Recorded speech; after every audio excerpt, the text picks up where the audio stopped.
Kważi ħadd mis-sewwieqa li sarilhom it-test tan-nifs lejliet il-miliet ma riżulta li kien taħt l-influwenza tal-alkoħol waqt li kienet isuq. Jirriżulta li lejlet il-miliet saru 30 test tan-nifs fit-toroq tal-pajjiż, iżda ħadd minn dawn li ntalbu biex joqogħdu għal dan it-test ma qabżu il-livell ta' alkoħol kif stipulat fil-liġi. Skont il-liġi xufier li qota t-test u jsibu li għandu 22 mikrogramma jew aktar tal-alkoħol f'kull 100 millilitru ta' nifs ikun jinsab taħt l-influwenza tal-alkoħol.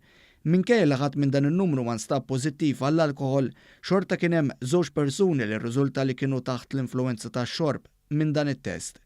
Dawn iż-żewġ persuni kienu involuti f'żewġ inċidenti ta' traffiku fil-lejl tal-miliet. Esperti jsostnu li l-alkoħol huwa depressant u għalhekk l-effetti waqt is-sewqan huma ħafna fosthom li x-xufier iżid fil-veloċità bil-konsegwenza li tiżdied il-possibilità ta' inċident. Apparti minn hekk persuna li tkun taħt l-effett tal-alkoħol ħatħossha aktar konfidenti u għalhekk tieħu riski iktar milli kieku ma tkunx xorbot. Intant madwar 350 vettura ġew spezzjonati waqt kontrolli li saru fil-lejl ta' bejn it-2 u 3 li għadda.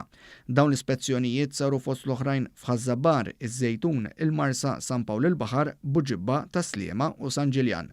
Waqt dawn l-ispezzjonijiet ħarkut waqfu diversi persuni minħabba ksur ta' regolamenti ta' traffiku li inkludu sewqan bla liċenzja jew polza tal-assigurazzjoni, sewqan mingħajr ċinturin u liċenzja tal-vettura mhux valida.